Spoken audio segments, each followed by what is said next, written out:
कि लाश के साथ बलात्कार। वाह, ये कैसे हो गए? अब जरा सोचिए इंसान का मानसिकता कितना नीचे गिरल चल जात बा कि लाश के साथ बलात्कार। जानवर से भी खराब इंसान हो गई। अब बिरहा आप लोग सुन ले तब समझ में आई। महाभारत का लड़ाई भयल सिर्फ जमीन बदे, रामायण भयल मेहरारू खातिर झगड़ा, और रामायण भयल रामायण में आप लोगों के दर्शावल गल कि एक पति पत्नी का रिश्ता कैसन होला, एक बाप बेटा का रिश्ता कैसन होला।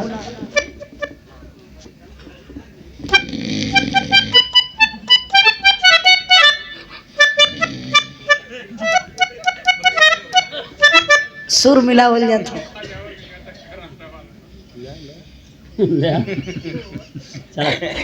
जाए सुता तो खूब मस्त वाली नींद सुतल हम आई बतौले आप लोगों से कि महाभारत काहे भयल? जमीन खातिर, जमीन बदे, हिस्सा बदे। पांचों पांडव और 100 भाई कौरव, पांचों पांडव के भगवान रामचंद्र जी कृष्ण भगवान जाए के कौरव से कहले भी समझौले जाए के कि एक काम करिए, 5 भाई हैं पांडवा, तो 5 गांव मांग रहे हैं तो दे दीजिए। तो कौरव 100 भाई में से दुर्योधन उठ के खड़ा हो गल, गरमा गल, कल हे देखा नाचे गावे वाला कृष्ण कन्हैया समझावत है या उपदेश देत हुआ कि 5 गांव हम 5 पांडवन के दे दई। ऐसे 5 गांव 5 पांडवन के दे देबे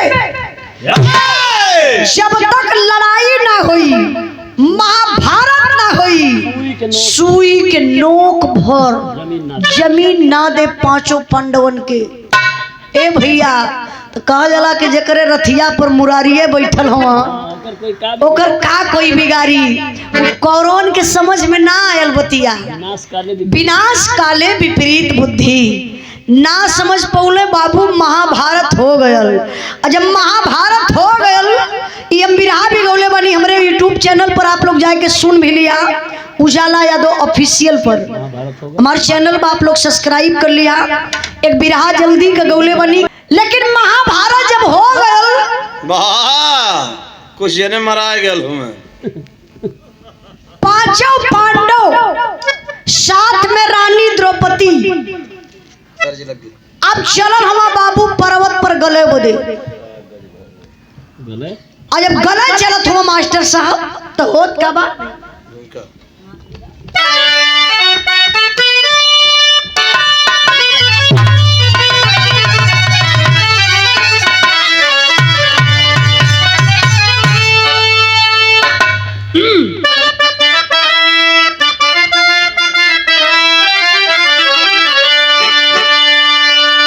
कोई पानी सा पावन तरल है नहीं,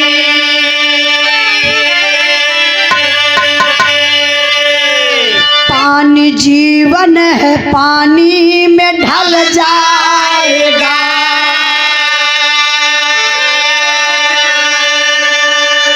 गर्दिशों में फंसा जीव मुल्क के आदम, मशविरा दे धरातल पे ढल जाएगा। कोई जीवन पे कैसे भरोसा करे, आज है या फिर किधर जाएगा। अरे खूब कर तब कमाई किया विश्व में, आखिरी वक्त पर या किधर जाएगा।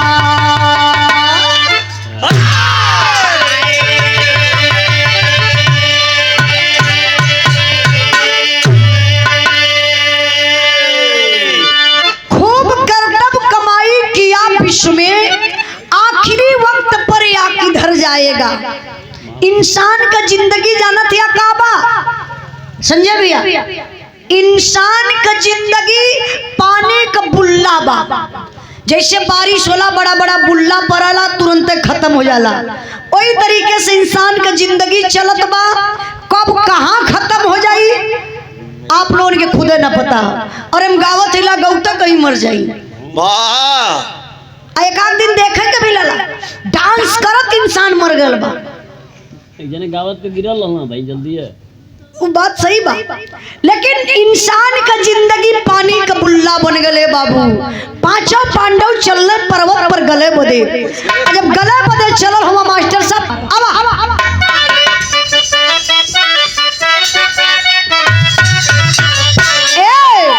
गज भर के गुजारिया गजब कर हो।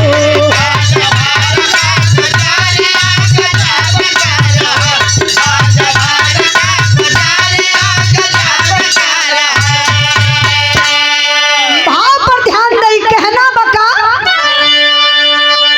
इससे बढ़ जावा तो ठीक है।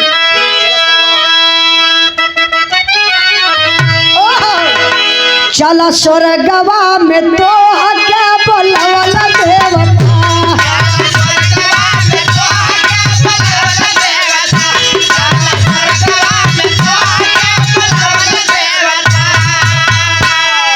चला बैठा विमान में सुनवल देवता हो। चला स्वर्गवा में तो क्या बोलवल देवता,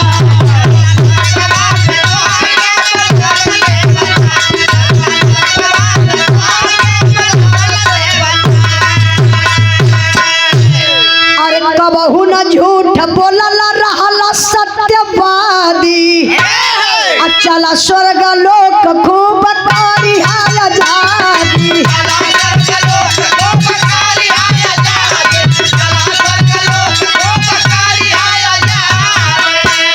अरे तोहके रहिया में फूल बरसवल देवता हो। चला स्वर्गवा तोहके बोलवल देवता,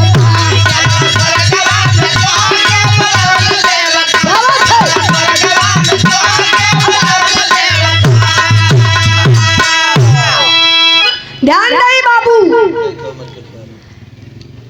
अब रानी द्रौपदी पांचों पांडव पर्वत पे जात हम गले बदे।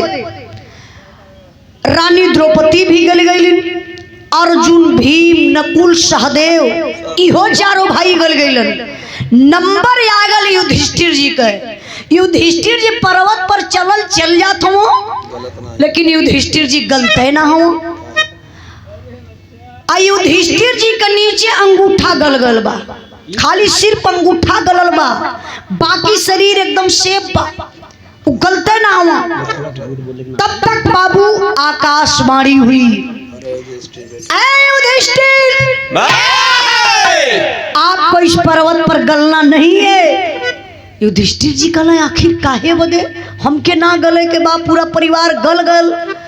कहाँ है आप बहुत नेक इंसान हैं, नेक काम किए हैं, उपकार किए हैं, लेकिन एक बार जिंदगी में आप झूठ बोले हैं।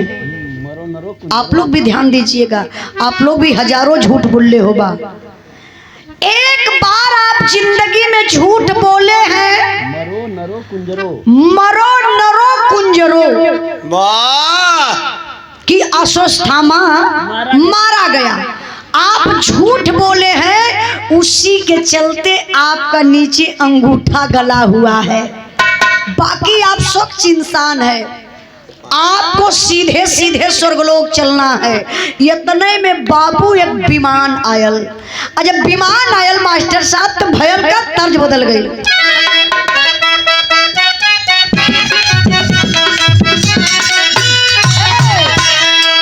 नहीं के तनी सके भारी होता टोन बना दे एक पॉइंट।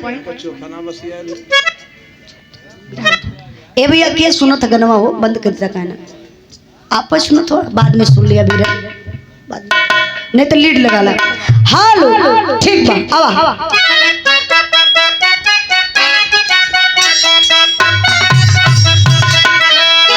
हमरे गुरुजी गीत लिखले रहना, खुशबू राज दिनेश लाल निरहुआ गौले रहना।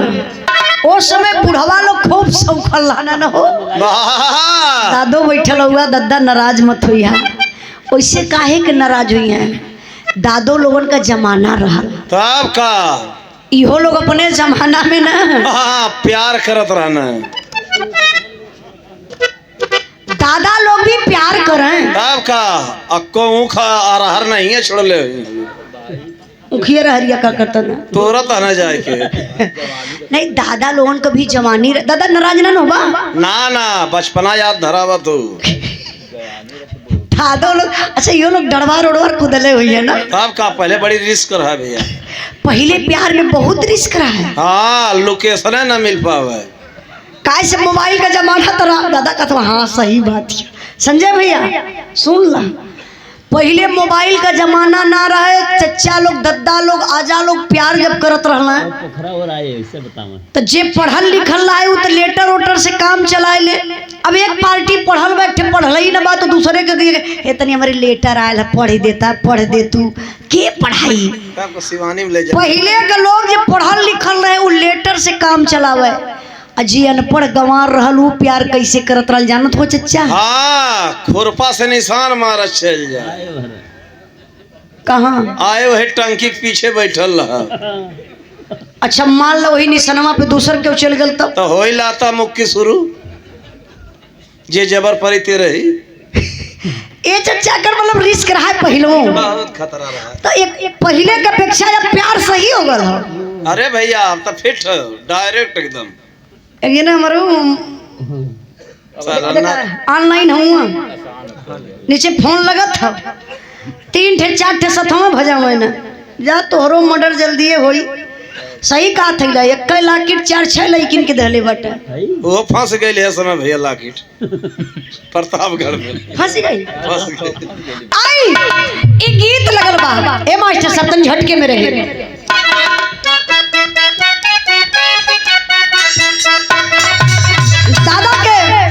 दादा के जमाने के बाद कैसे नहीं के उम्र के ख्याल हो बुढ़ैया में माल खोजे बुढ़ावा।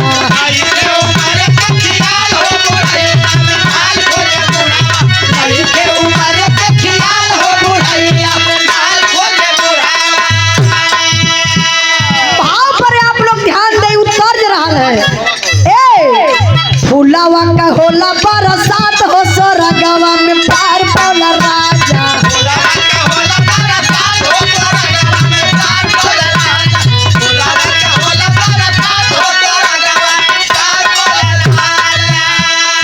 स्वर्गवा में देखा राजा दुई गोटा हरिया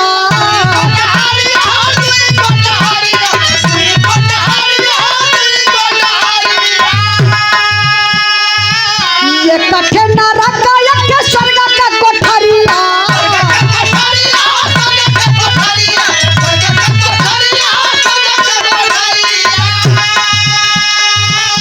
अरे नरका वाला लोग भी लखात हो स्वर्गवा में पार पौला राजा।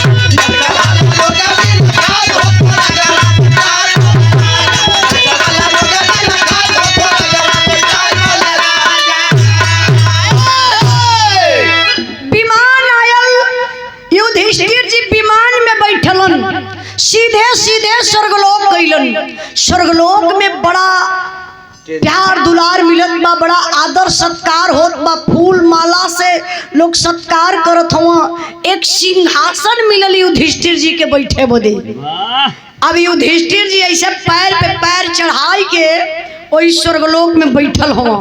धीरे धीरे कुछ टाइम बीतल, युधिष्ठिर जी कहले कि ये तो स्वर्गलोक है। हाँ बहुत बहुत आनंद है यहाँ। थोड़ा सा मैं स्वर्गलोक का नजारा देख लेता हूँ। युधिष्ठिर जी कुछ दूरी पर गइलन तो 2 ठे रास्ता रहल, एक ठे दाहिने तरफ एक ठे बाएं तरफ। तो युधिष्ठिर जी दाहिने तरफ चल तो खूब सुंदर कोठरी बा, दरवाजा बंद बा। हल्का से दरवाजा खोलना तो देखत हवा कि लोग बड़ा खुश बाटे। उजाला यादव बिरहा सूरत हुआ बैठ के। हाँ ये 3-4 दिन पहले में गल ना स्वर्गे तब कतारे आज भेंट के क्या लाने।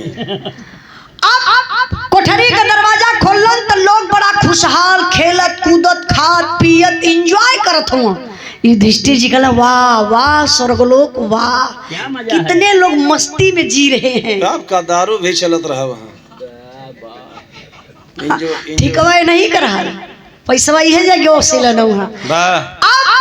कहा कितने अच्छे से लोग हैं स्वर्गलोक में। दरवाजा युधिष्ठिर जी बंद कैलन, अब ना रह गल बस बाई तरफ चलना, एकदम सेम कोठरी एकदम वैसे बा, दरवाजा बंद बा, हल्का से इसे धक्का मरल दरवाजा खुल गल। जब दरवाजा खुलल तो माँ से एक आवाज आवत बा, बचा लो बचा लो बचा लो बचा लो। युधिष्ठिर जी कहले अरे स्वर्गलोक में हंस रहे हैं, खेल एक कोठरी में लोग हंस रहे हैं, खेल रहे हैं, एंजॉय कर रहे हैं, और दूसरी कोठरी में हाँ इधर वाले में तमाम रोगी हैं, ये सारे पीड़ित हैं। हाँ भैया पीड़ित हैं लोग।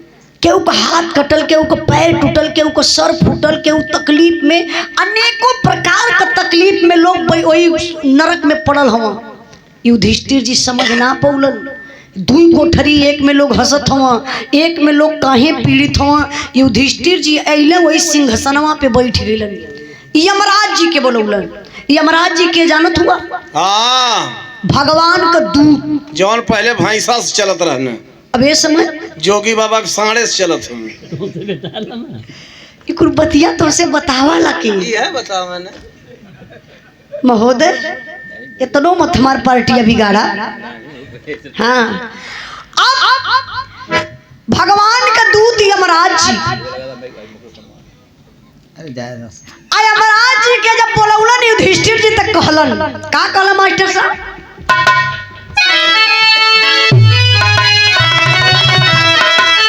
अरे शनुरावा 84 के लिए 100 के छोड़ 5 के ले जाइए।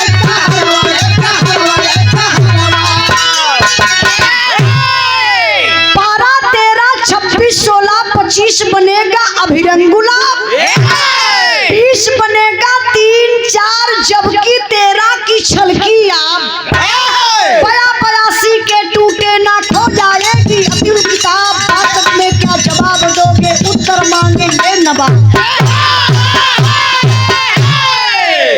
सोचिए युधिष्ठिर जी बोलौले यमराज जी से, कला सरकार हम बड़ा कंफ्यूज है इस स्वर्गलोक में। यमराज जी कहला काहे कंफ्यूज हुआ? कहला एक कोठरी देखली लोग हंसत खेलत हुआ, दूसरे कोठरी में इतना लोग पीड़ित हुआ, आखिरकार ये तो स्वर्गलोक है ना, यहाँ दो तरीका का व्यवहार कैसा समझ में ना आवत बा। तो यमराज जी कहले कि 12, 13, 26, 16, 25 बनेगा अभिरंगुला, 20 बनेगा 3, 4 जबकि 13 की छलकिया, 82 के टूटे ना खो जाएगी ये कुल किताब। 65 में क्या जवाब दोगे, उत्तर मांगेंगे नवाब। यमराज जी से कहना युधिष्ठिर जी हे सरकार, हम सीधे सीधे तो से पूछत अइला तो हम बुझनी बुझावत हुआ, हम बुझनी मत बुझावा, बस खाली हम बता दई स्वर्गलोक बा त यहाँ 2 कोठरी बा आ 2 तरीके का काहे व्यवहार बा। अब यमराज जी के अवै के बा मृत लोक में, ई मृत लोक बा, इनके अवै के बा यहाँ देखल केहू के एक्सीडेंट करवा दी है, केहू बैठले मर जाई, केहू सुतले मर जाई, तो लोग कहला ना भगवान को दोषी केहू ना बनावेला, कहले रे भैया सुतल सुतले मरी गई। इना कबा के यमराज जी अइला सुतलई में लेके चल गए, लैट्रिन में बैठल वाले वहीं से निकल गल प्राण। कहीं न कहीं यमराज जी आते हैं तो आपको बाबू को आपका कोई बहाना नहीं चलता, लेकर के चले जाते हैं। अब नहीं, अब यहाँ देखल जा यमराज जी के मृत लोक में वही के बाद युधिष्ठिर जी बात अपन बढ़ौले जात हुआ, कहला सरकार जबले बतैबा ना तबले हम तहाके जाही न देवे। तब यमराज जी फिर बतावत हुआ युधिष्ठिर जी से कि स्वर्गलोक में कोठरी कैसन रहल।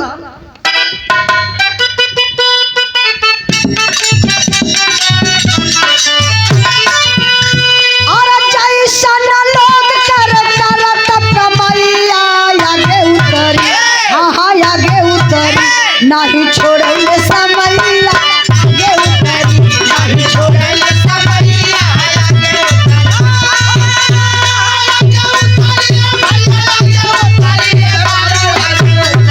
नहीं छोड़े समैया आगे उतरी।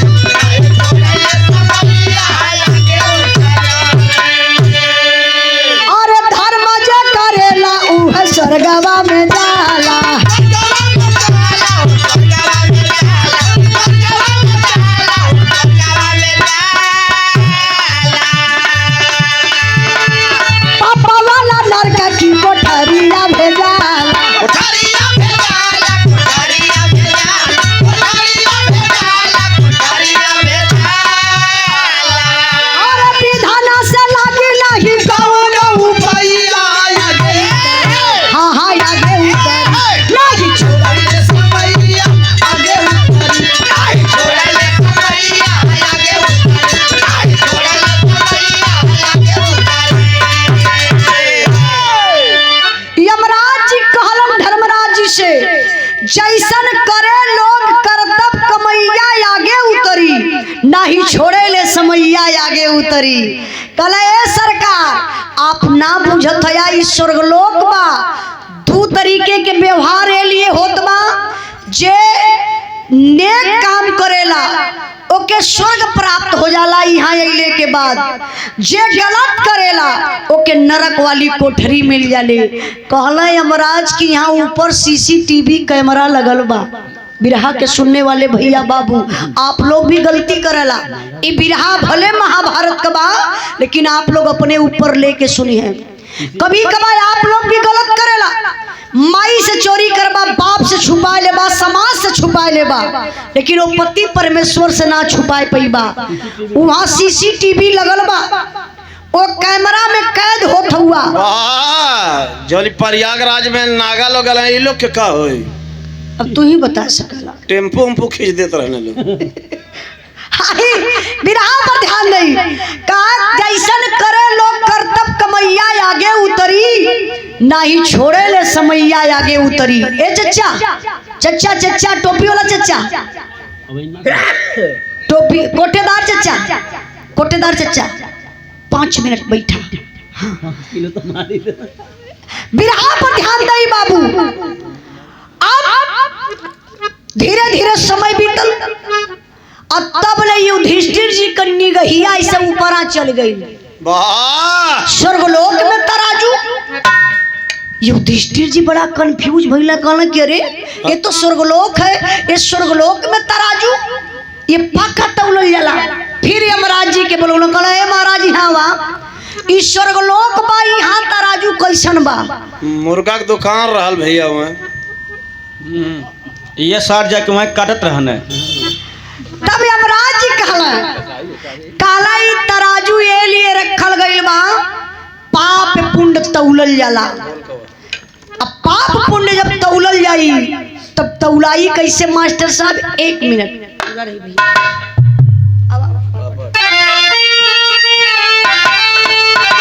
अरे बोल उठे यमदूत बात समझाई धर्म राजा हो पाप पुण्य का होत यहाँ तौलाई धर्म राजा हो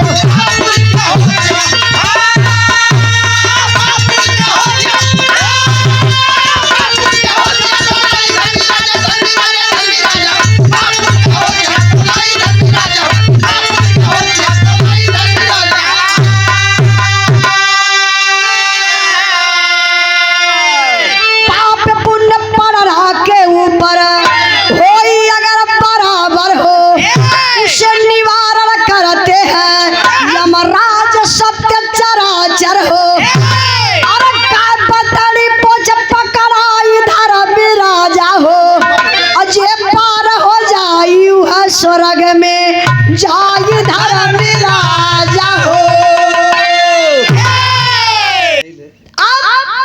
युधिष्ठिर जी का नजर गई लोई ऊपर देखला तराजू यमराज जी के बुलाए के पूछला कहला ए सरकार ई कैसन तराजू ऊपर आबा यमराज जी कहला यही पे पाप पुण्य तौलल जाला पपवा ज्यादा हो जाई तो नरक वाली कोठरी में रख दियल जाई पुण्य ज्यादा हो जाई तो स्वर्ग वाली कोठरी में रखल जाई तब ले युधिष्ठिर जी फिर सवाल कैला कहला ए महाराज रुका पाप पुण्य अगर दोनों बराबर हो जाई तब हाँ तब सिक्का उछालल जाए एक बात बताई कबो कबो देखा ना तराजू पे एकदम बराबरी का मामला हो जाला तो कुछ उम्मा कहल जाला हर बार कितनी से भैया काटा झुकाए के दाने तो दिक्कत हो जाई अगले जन्म में के हिसाब दे ऐसा होला ना कोटेदार जी हाँ आप तो जानो तो यहाँ तक कटवे से चलत हो गया तब का एक यूनिट तो ले लेते हम लोग मार देना 5 के ले किलो ले कोटदार लोग 5 किलो तो एक यहाँ संदेशा लगा अरे हम जाना थिला जाना चाहिए ना पागल कहीं कहे नहीं चाचा,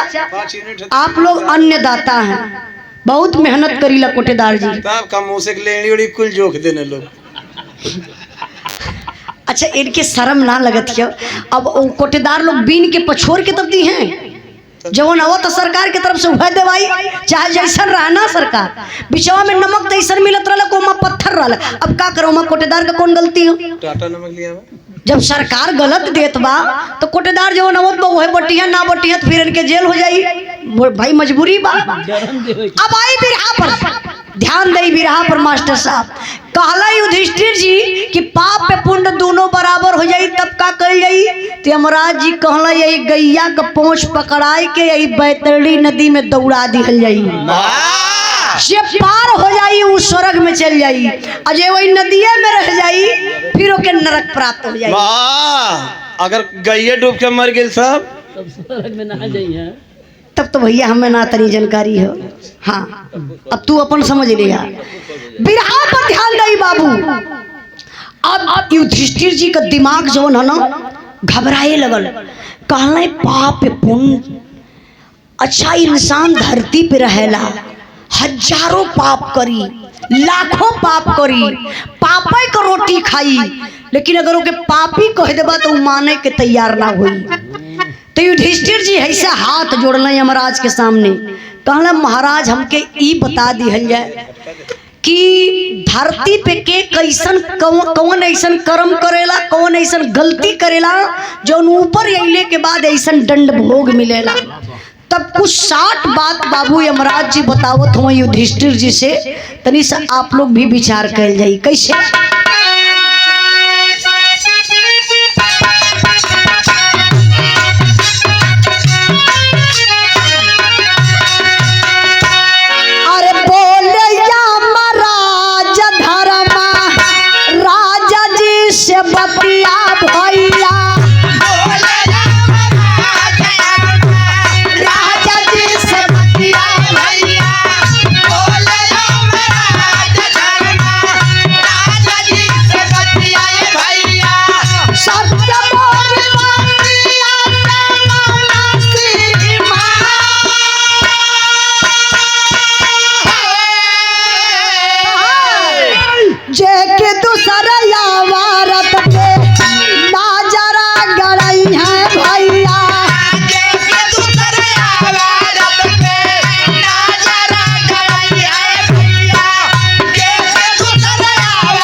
जे की दूसरे औरत पे नजरें गड़ई है। भैया भैया जय सिंह भैया बस 1 मिनट खाली यहाँ सुन लें। कहा जे धरती पे अपने औरत के बजाय दूसरे के औरत के ऊपर गंदी निगाह से देखी, गलत संबंध जोड़ी, तो जब ले धरती पे रही तब ले तो बड़ा मजा पाई, लेकिन ऊपर अइले के बाद ऐसन दंड में पावल जाई तो पति परमेश्वर हिसाब ली है, तब ओके बीचों बीच बदन से चीर के ओके वही नरक वाली कोठरी में रख दी है। ऐसा बात ना है।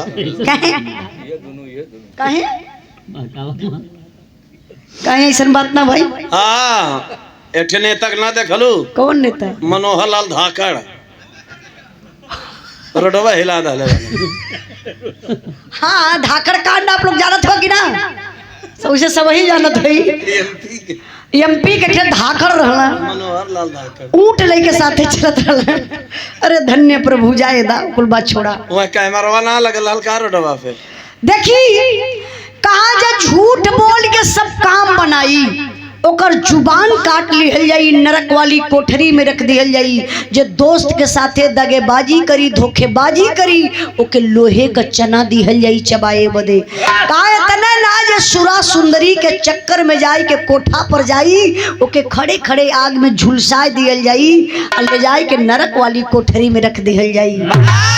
अरे बाप रे बप्पा, जब इतनी बात युधिष्ठिर जी सुनलन तब उनकर कलेजा हिलने लगल, याद करे लगल। और सच्चाई भी बा, अगर गलत आदमी के गलत कह देबा तो मानी ना, चोर के चोर कह दा तो कबो जिंदगी में ना मानी कि हम चोर बनी। दूसरे के भले शिक्षा दे। आज युधिष्ठिर जी सोचे लगलन कि धरती पे इतना लोग गलत करेला, यहाँ अइले के बाद इतना दंड भोग मिलत बा। हाथ जोड़ लेने यमराज जी के सामने, कहले प्रभु जी हमार बतिया मान लें। कहले कि जितना नरकवासी हुआ सबके ले चल के स्वर्ग वाली कोठरी में कर दें। तो यमराज जी सोचे लगले कि अगर मैं ऐसा काम कर देता हूँ कि नरकवासियों को स्वर्ग में रख देता हूँ तो धरती पे और अत्याचार होके लगी, जो कुछ सच्चाई बचल हो वो % खत्म हो जाई। कहले ऐसा नहीं हो सकता है।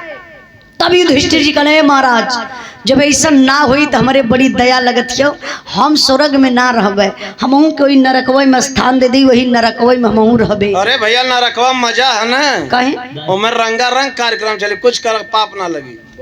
दारू मुर्गा कोस चली। चच्चा कोटदार चच्चा गरीब मर जाई है ना, तो ना जयसिंह भैया इनके नरकवे में जगह मिली, इनके स्वर्गवे में जगह मिली।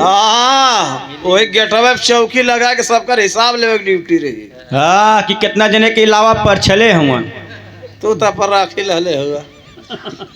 देखा ये गलत करत हो ना, इहो लिखा था हिसाब। अब ध्यान दे बाबू, तो जब इतनी बात युधिष्ठिर जी कहले कि सरकार हमहू के नरक वाली कोठरी में छोड़ दी, हम नरकवे में रहबे, तब यमराज जी के अंदर से कलेजा कांपे लगल।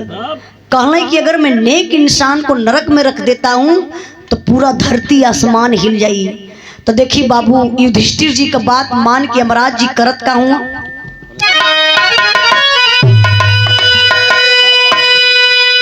अरे दिहाया देश धर्मराज तहि घरी, कैला नरक का मनैया सरग की कोठरी।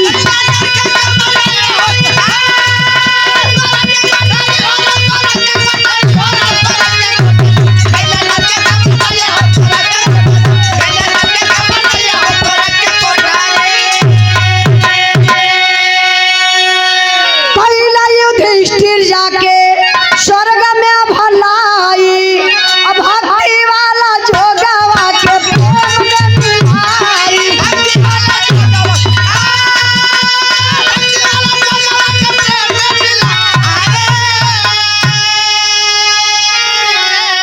अरे करनी जैसन करबा वैसन आगे उतरी, कैला नरक का मनैया सरग की कोठरी।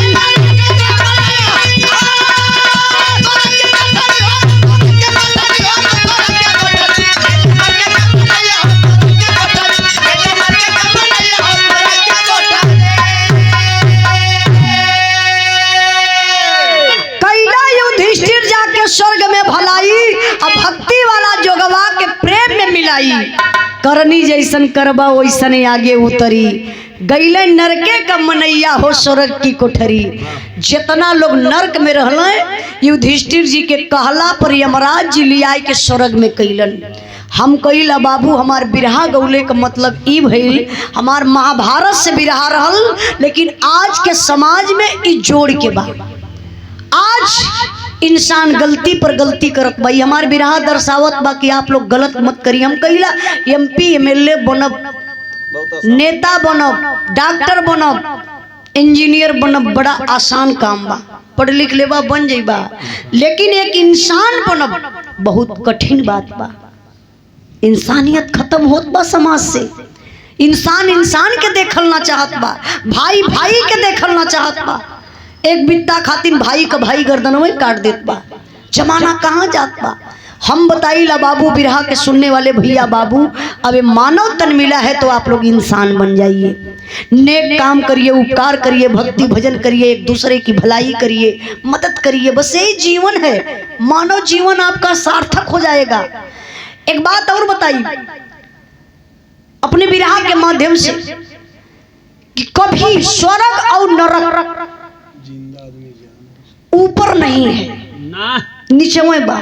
तब कैसनवा सिंहासनवा बैठौले हलो। इस समाज में ही है स्वर्ग और नरक। काहे से जिंदा कभी स्वर्ग जा नहीं सकता और मुर्दा कभी वापस आ नहीं सकता। यह सच्चाई है, यह सच्चाई है। इंसान देखा जे भोगल ना तो लोग कहाँ ना देखा इनके नरक लिखल, नरक होता देखा देखा नरक में हुआ।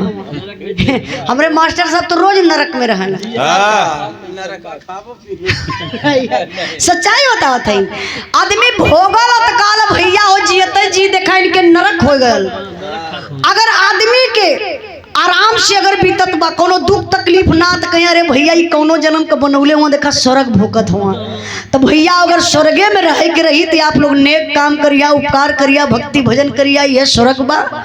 आ गलत करबा तो गलत परिणाम मिलबे करी। कुछ ना होई भैया, डरवले मत फरे के हो। अरे कबो तो हर इतनी दशा खराब हो जाई ना, मंचवे पे कबो हो जाई। हम बतावत आप लोगन का तो कुछ मत करिया भैया, जितना हो सके उतना गलत करिया।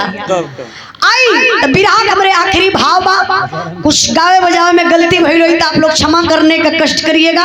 आवा मास्टर साहब एक सवाल, कबो कबो सवाल एक ठे लोग का दिला के उजाला ई बतावा, गलतियां मर्दा करी है तो जई है स्वर्गे, आई मेहररुआ अगर गलत कैली तब? हाँ, अगरबत्ती सुलगा के पूजा होई। ते आप लोगन के मन कई भरम मिटा दे कि मर्द हो जहाँ मेहरारू, नर हो जहाँ नारी, सब लोग बा नारी। ई कैसे? आप लोग भी नारी हुआ, राकेश भैया आपको नारी है हुआ। अरे बाप रे भाई, नई बात बतौलू तू। राकेश सोचा तो यार साला नारी कैसे हो गई, हम तो जेंट्स है। आप भी नारी, आपके घरवाली भी नारी। ई कैसे भैया, हम ना समझ पाओ। ऐसे नारी है आप लोग, आत्मा रूपी दुल्हन, परमात्मा रूपी दुल्हा, सबका मालिक एक। जब आपकी आत्मा यहाँ से जाती है तो एक दुल्हन के रूप में जाती है उस दुल्हा के पास। इसी से लोग कहते हैं कि दुनिया का मालिक एक, सब यहाँ नारी बये बाबू। जब आत्मा जाती है तो दुल्हन के ही रूप में जाती है। जितना दंड मर्दन के मिली उतने मेहररुओं के मिली। ना ना, मर्दन 50% छूट है। कैसे कैसे छूटे कक्का? गलतियां मेहररुए करेनी। तब बिरहा कमरे आखिरी लाइन बा, आखिरी भाव, कोनो गलती उलती भइल होई त आप लोग क्षमा करिया। आवा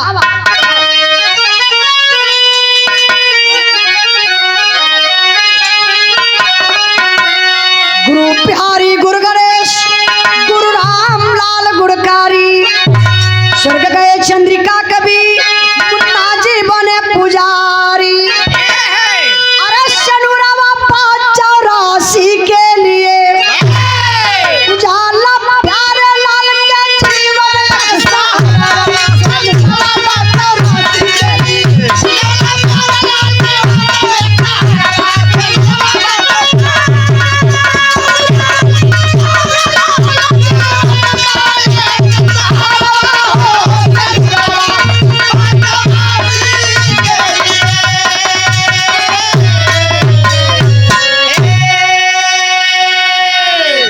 नमो बता दी भैया। आबिद अली इलेक्ट्रिशियन। अच्छा, आबिद अली इलेक्ट्रिशियन बड़े भैया जी की तरफ से बड़े प्रेम से बिरहा के सुनत रहा कि कहानी जब खत्म हो जाई तब हम चलब इनाम ले।